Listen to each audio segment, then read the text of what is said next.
قرآن کی ایک آیت ہے. اللہ کہتا ہے کہ میں جب چاہوں کسی کو بھی سیدھے راستے پہ لگا سکتا ہوں. یقیناً میری ماں چھوٹا سا میں جب تھا تو بستر میں سونے سے پہلے کہتی تھی کہ ایک ہی دعا ہوتی تھی کہ اللہ میں سیدھے راستے پہ لگا. تو مجھے جو سیدھے راستہ بچپن میں اور بڑا بھی ہو رہا تھا ٹین ایجر بھی, ہم سیدھے راستے کو بڑا بورنگ راستہ سمجھتے تھے. جو دوسرا راستہ تھا جو سیدھا نہیں تھا وہ بڑا اٹریکٹیو لگتا تھا, یعنی جو گلیمر کی ورلڈ تھی. اور مجھے اللہ نے موقع دیا, ہر قسم کی میں نے زندگی دیکھی کرکٹ کی وجہ سے, باہر بھی رہا, ساری دنیا ٹریول کی.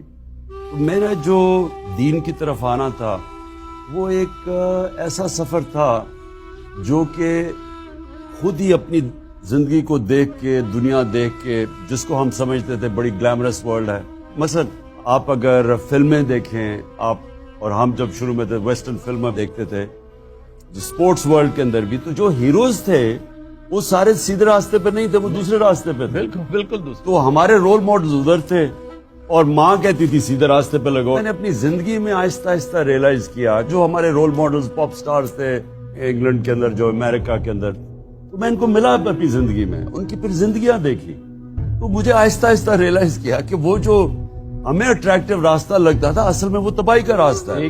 گھر اجڑ گئے, ڈرگ کلینکس میں خودکشیاں, یعنی وہ ہم تو زندگی میں جو دوزخ جو بربادی تھی وہ میں نے اپنی آنکھوں سے دیکھی اس گلیمر ورلڈ کی.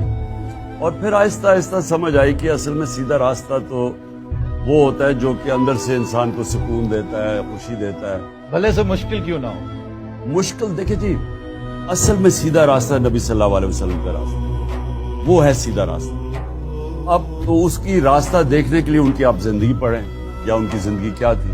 تو ان کی زندگی تو بڑی مشکل زندگی تھی, آسان زندگی تو نہیں تھی. ان کی زندگی میں تو مسلسل چیلنجز تھے.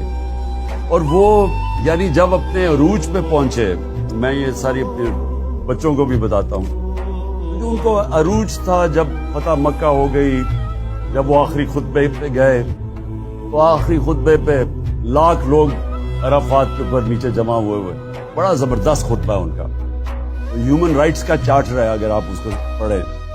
تو آخر میں وہ پوچھتے ہیں کہ لوگوں کو کہ گواہی دو اللہ کے سامنے کہ میں نے دیانت داری سے اللہ کا پیغام آپ تک پہنچایا. تو وہ جب پہلی روب جاتا ہے, پھر وہ 10 روز پہ پیچھے جاتے ہیں, وہ پیچھے آواز کرتے تھے, وہ پیچھے آواز جاتی تھی. تو جب پیچھے تک آواز پہنچی تو ایک شور اٹھ گیا کہ ہاں نبی آپ نے دیانت داری سے اللہ کا پیغام دیا. پھر لوگوں نے رونا شروع کر دیا. رونا اس لیے شروع کر دیا کہ لوگوں کو ایک دم خوف آیا کہ یہ تو ہمارے پیغام اللہ کا پورا کر دیا. تو جانے کی بات تو لوگوں نے رویا. تو کہنے کا مقصد یہ تھا کہ ان کی زندگی ساری مشکل تھی, لیکن جب آسان وقت آیا وہ دنیا سے جانے کا وقت آ گیا. جب ہم آسان زندگی ڈھونڈتے ہیں اس میں عظمت نہیں ہے, عظمت اس زندگی میں ہے جو جد و جہد کا نام ہے, جو ان کی زندگی ہے.